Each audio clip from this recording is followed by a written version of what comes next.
Assalamualaikum Bu. Ya, waalaikumsalam. Saya dari mahasiswa UMSU mau mengamati cara membangun kompetensi guru. Ibu mengajar di kelas berapa? Saya mengajar matematika di kelas 7 dan kelas 9. 71, 72, 73, 91, 92, 93 dan 94. Jadi ada 7 kelas. Kalau ngajar di kelas 9 tuh satu kelasnya berapa orang? Di kelas 9 itu satu kelasnya ada 27 orang. Masing-masing 27. Kalau di kelas 7 itu ada sekitar 32 orang. Kalau di siswa sebanyak itu di kelas, cara Ibu mengelola kelas itu gimana? 32 siswa itu misalkan kelas 7 ya, kita ambil sampel kelas 7 itu cara mengelola itu ibu lebih membuat pembelajarannya itu berbasis diskusi, jadi kelompok-kelompok gitu, dia dibuat kelompok, jadi diskusi lah mereka bagaimana, lebih kelompok lah di sini pembelajaran. Jadi kalau waktu kerja kelompok gitu siswa itu banyak yang kerja sendiri atau dia berbagi dalam satu tim? Mereka berbagi dalam satu tim nanti, karena saya mencampur, enggak selalu yang pintar semua, enggak, dia dicampur, jadi kelas yang pintar sama yang kurang itu digabung gitu. Kalau masalah murid yang misalnya murid ini punya masalah gitu kan, dia punya masalah di luar sekolah, terus dia curhat ke ibu tuh. Nah, jadi cara ibu menanggapi, memberikan solusi itu gimana? Ya ibu pas tanya dulu apa masalah dia, ya kan dari masalah dia itu ibu kasihlah solusinya bagaimana kepada dia. Tapi untuk lebih lanjut mungkin itu jika dia kepada saya langsung cerita.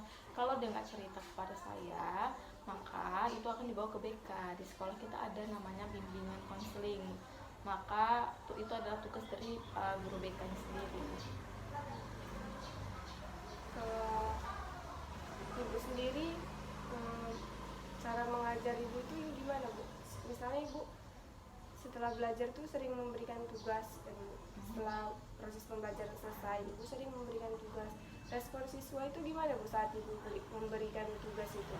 Respon siswa itu ada yang menanggapi, ada yang tidak menanggapi contohnya ada yang bersifat negatif, ada yang positif. Misalnya gini, tugas halaman sekitar ibu yang banyak-banyak gitu kan, ada juga oke Bu gitu, ada yang diem aja, jadi berbeda-beda responnya, nggak sama semua. Itu saja yang ingin saya tanya, terima kasih Bu.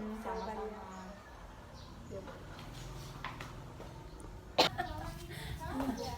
Balik dari siswa itu dalam mempersiapkan sebelum belajar itu persiapannya bagaimana Bu? Misalnya ada berdoanya dulu gitu. Ya.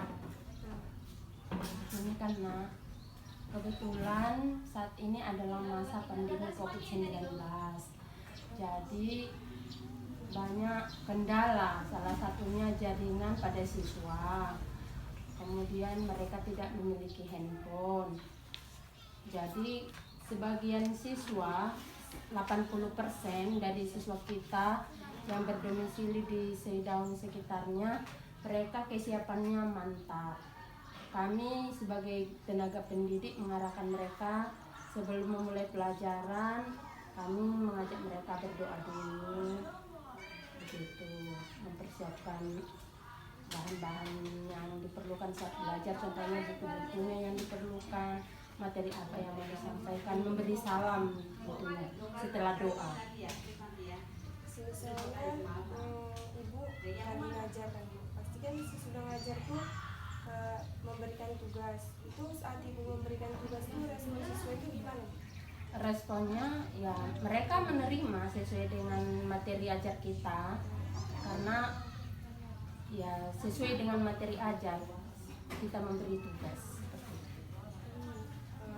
Kadang kan ada juga tugas kerja tim gitu Bu, tugas kerja kelompok. Itu cara kerja orang itu gimana Bu? Apakah orang itu saling berbagi tugas atau kerja sendiri-sendiri gitu? Ya kebetulan karena pandemi COVID-19 mereka kami tugaskan tidak secara kelompok, tugas mandiri. Terima kasih Bu Cici.